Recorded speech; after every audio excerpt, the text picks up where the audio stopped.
एक छोटा सा गांव था जहां चारों तरफ हरियाली और शांति फैली हुई थी। इसी गांव के किनारे एक छोटी सी झोपड़ी में रामू नाम का एक गरीब किसान रहता था।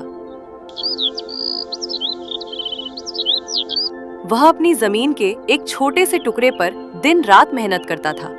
उसका बेटा माधव, जो युवा था और बहुत ही चतुर और समझदार था, हमेशा अपने पिता की मदद करता था।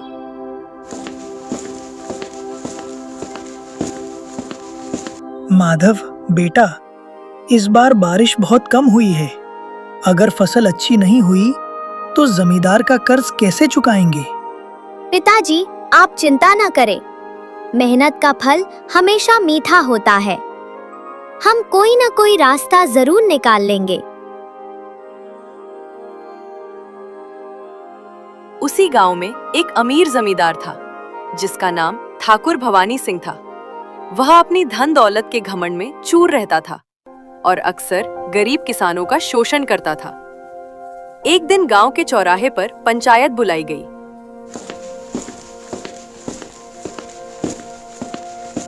रामू, पिछले महीने का लगान अभी तक नहीं आया है। क्या तुम भूल गए हो कि यह जमीन मेरी है? मालिक, इस बार सूखा पड़ा था, फसल बर्बाद हो गई। कृपया मुझे कुछ समय और दे दीजिए। मैं कोई बहाना नहीं सुनना चाहता। या तो कल तक लगान चुकाओ या फिर ये जमीन मुझे सौंप दो। पंचायत में गांव का मुखिया पंडित दीनदयाल भी मौजूद थे। वे एक शांत स्वभाव के व्यक्ति थे जिन्हें गांव के लोग बहुत सम्मान देते थे। ठाकुर साहब, रामू हमेशा से ईमानदार रहा है। इस आपदा के समय में उसे थोड़ा समय देना ही मानवता है। पंडित जी, आप बीच में न बोलें। व्यापार में भावना की कोई जगह नहीं होती। माधव चुपचाप यह सब सुन रहा था। उसकी आंखों में चमक थी और दिमाग में एक योजना चल रही थी। वह आगे बढ़ा और हाथ जोड़कर ठाकुर के सामने खड़ा हो गया। मालिक, अगर आप इजाजत दे तो मैं एक शर्त रखना चाहता हूँ। यदि मैं कल तक आपका लगान चुका दूं, तो क्या आप पिताजी को कर्ज से मुक्त कर देंगे? तुम एक गरीब किसान का बेटा?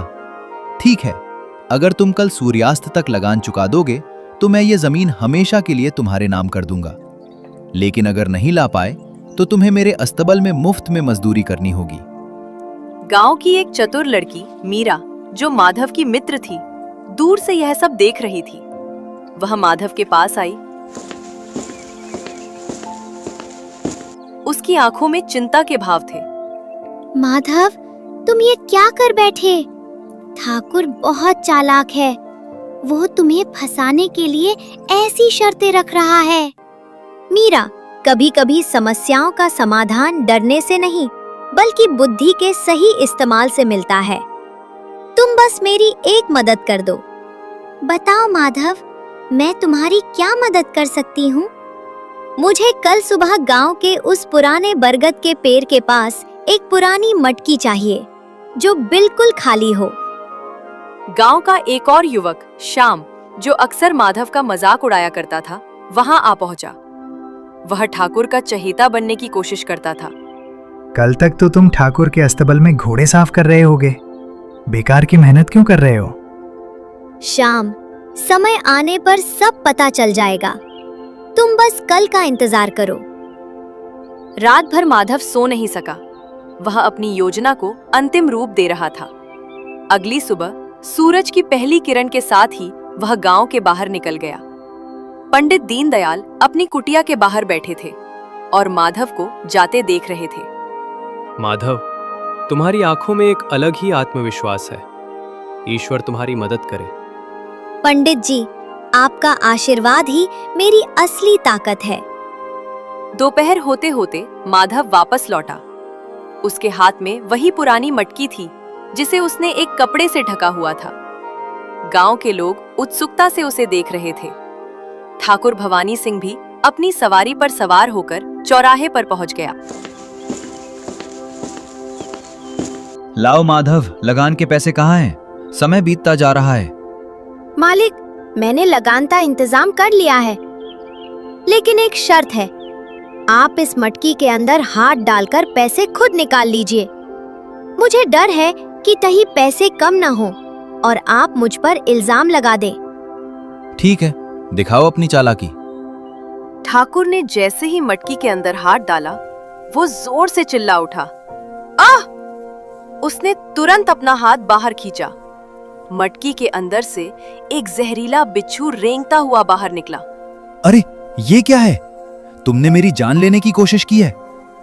मालिक, मटकी में तो केवल मेहनत की कमाई थी, लेकिन अगर मटकी में कुछ और है तो इसका मतलब है कि आप दूसरों की संपत्ति को लालच भरी नजरों से देख रहे थे।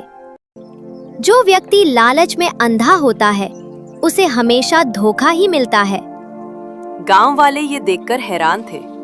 मीरा मुस्कुरा रही थी और श्याम का चेहरा शर्म से झुक गया था। ठाकुर भवानी सिंह को अपनी गलती का एहसास होने लगा था। माधव, तुमने अपनी बुद्धि से मुझे आज एक बहुत बड़ा सबक सिखाया है। मैंने हमेशा लोगों को डराने की कोशिश की, पर आज एक युवक ने मुझे आईना दिखा दिया। तुम बहुत चतुर निकले। तुमने ना सिर्फ जमीन बचा ली, बल्कि ठाकुर साहब का हृदय परिवर्तन भी कर दिया।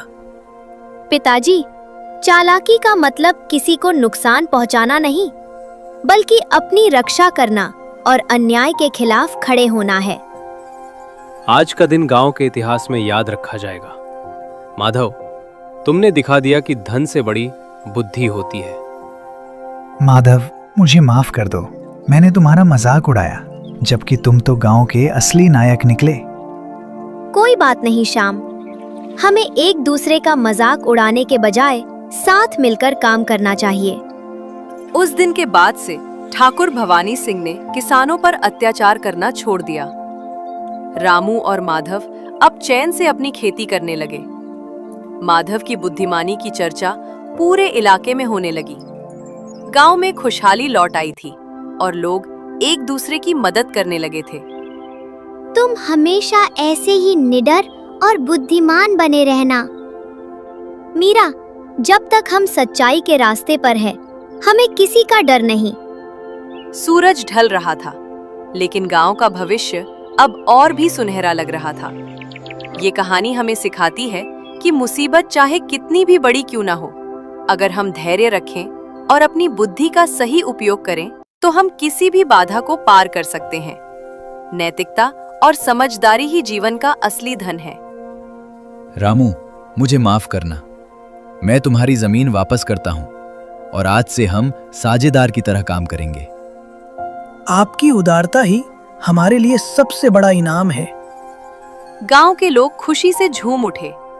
एक गरीब किसान का बेटा अपनी चतुराई से पूरे गांव का मसीहा बन गया था और इस तरह न्याय की जीत हुई। माधव ने न केवल अपने परिवार को बचाया, बल्कि पूरे गांव को एक नई दिशा दिखाई। पिताजी, देखो, मेहनत और ईमानदारी का फल हमेशा सुखद होता है। हाँ बेटा, आज मुझे तुम पर गर्व है। रात का सन्नाटा था, लेकिन गांव की फिजाओं में एक नई उम्मीद की गूंज थी। माधव अपने घर की दहलीज पर बैठा तारों को देख रहा था। उसे पता था कि जीवन की परीक्षा अभी खत्म नहीं हुई है, लेकिन वह अब हर चुनौती का सामना करने के लिए तैयार था। माधव, याद रखना, शक्ति का प्रयोग हमेशा दूसरों के कल्याण के लिए ही करना। जी पंडित जी, मैं हमेशा इसी सिद्धांत का पालन करूंगा।